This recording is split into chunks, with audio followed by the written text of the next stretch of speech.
Salutaters, my potats. Welcome to Read with Rave, a series where I read books and stories written by myself or friends of mine. Each episode will be a separate chapter or story. For the record, I have made sure to get the permission from the authors of each book or story so as to avoid copyright infringement. If you are interested in learning more about the author, their social medias will be listed in the description alongside a link to where you can buy yourself a copy of the book. The reason I wanted to start this series is because I enjoy reading, and I wanted to do something that would be calming. This series may also be helpful for people who want to read but do not have the time, or for those who may have struggles reading on their own. So sit back, grab a blanket and a warm beverage, and snuggle up with your pet or a favorite plushie, whatever works for you to help you relax. Today, I will be reading The Crossroads Planet, Book 1 of the Crossroads series, by Robert Field. Before I begin reading, I would like to just put out a disclaimer that this book is not meant for children and is aimed more for a teenage or young adult audience.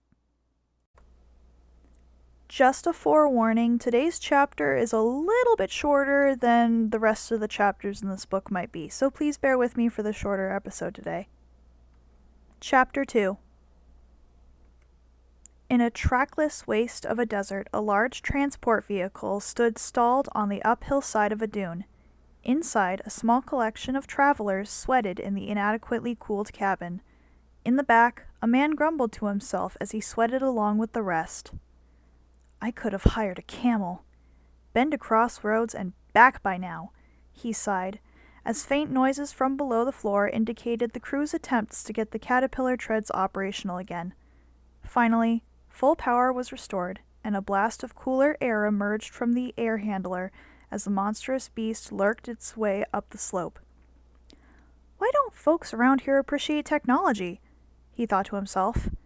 "What they are willing to put up with is old and inefficient. Now, if they could just get some suborbital shuttles in here." He had been off planet a few times, and always marveled at the newer technologies elsewhere. This backwoods planet put up with the oldest technology as a necessary evil. He had received a message from the Dead Horse while he was away in the capital city, across the mountains and the desert to the south. The local post was also conveyed on these same transports, so it had been a few days since the innkeeper had written. Something about a girl and a job. Well, that's fair enough. Escort this girl to a recluse in the back country. Just the sort of job to pay moderately well and keep him out of trouble for a week or two, as long as the destination wasn't an elusive one. He had been born and raised in a back country hamlet, and knew much of the hills like the back of his hand. He had even been into the Badlands several times, at first as an irresponsible young man, but he had learned his survival lessons well, lived to tell the tale, and returned to the Badlands. After he had done that a time or two, and faced the displeasure of his parents, he never bothered to return home again. So now he traveled about, guiding people for a fee, and checking in with the innkeeper at the Dead Horse to see if any work was available. Or like right now, when the man had a job for him and posted a message requesting his services. Jack was never long on details, though. He had been burned before, but he really didn't have much choice. Like most people on this planet, he thought bitterly. He did think about his mother from time to time, but not enough to actually go look her up. Being magically endowed, both parents had deemed him a failure since he had shown no inclination or talent. There were two basic choices: cope or go off planet. For most people here, the second was not a realistic choice. He could, what with the connections he had, did sometimes just to get away, but something kept drawing him back. Not magic. He had never had the head for it, never could catch a glimpse of the spirit winds so many people here spoke of. It made him sore in a way, those with the talents flaunting their power, and him only a backwoods guide. Furthermore, both his parents had been magically gifted. His mother had been a well-known healer until she went into semi-retirement a few years back. Still, guide fees were what kept him solvent on this planet. He walked away from the transport at the small foothills hamlet that was the northern terminus for the transport run. From here he had to find other transportation to cross the pass. The sandcrawler plied the desert but was unable to negotiate the tight mountain road.